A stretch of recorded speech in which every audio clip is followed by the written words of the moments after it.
விக்ரம் கூட ஆர்கியூ பண்ணி ஜெயிக்கிற பாயிண்ட் இல்லாத பட்சத்தில் சடனாக பக்கெட் கொண்டு வந்து உள்ள வச்சுட்டு இதெல்லாம் சென்சிட்டிவான விஷயம். நான் என்ன பக்கெட் தான் கொண்டு வந்து வச்சேன், நான் வேலை பண்ண தலை பண்ணதான் நானும் பண்ணேங்க. சத்தியமா எனக்கு எதுக்கு அது யாருக்கும் கூட தெரியாத அவர் சொல்றாரு. ஏன் எல்லாருக்கிட்ட கேட்காம ஏன் எங்க இடத்துல வந்து வச்சிங்க அப்படின்னு நான் கேட்டேன். அப்போ நீங்க ஒன்று சொன்னீங்க, காலையில் நான் மதிக்கல, அதனால நான் அந்த அசிஸ்ட் அந்த அப்படின்னு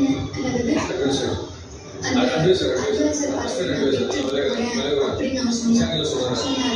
நான் கலட்டி அதை கழு சொன்னா நான் வந்து தலை சொல்லிட்டேன்றதுக்காக அப்படி சொல்லும்போது அப்படி சொன்னதுக்கப்புறம் அப்போ நீங்கள் அதை எந்த தெரிஞ்சுதான் எடுத்து வந்து வச்சிங்கன்றது என்னோட கேள்வி.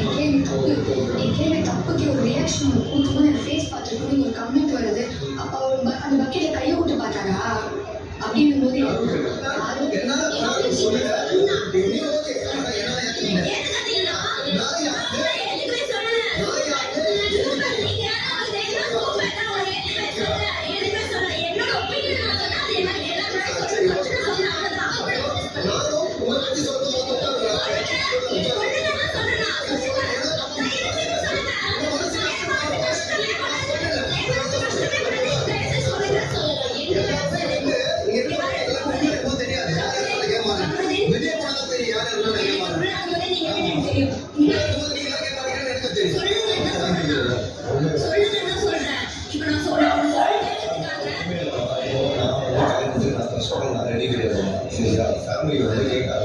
ஒரே ஏஜ் தான், ரொம்ப ஒரு வயசு அவ்வளோ. மற்றபடி நானும் சுபிச்சாலும் ஒரே வயசு தான்.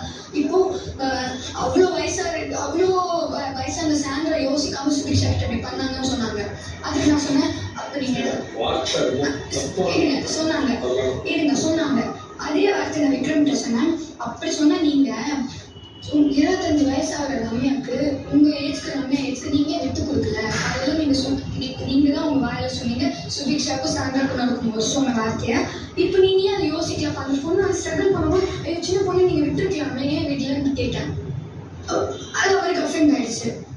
அப்போ நீ என்னையும் அவங்கள ஒரு தராசில் வச்சு பாக்குறேன். இந்த தராசு எவ்வளோ யோசிக்கிற அளவுக்கு எனக்கு மைண்டு கிடையாது.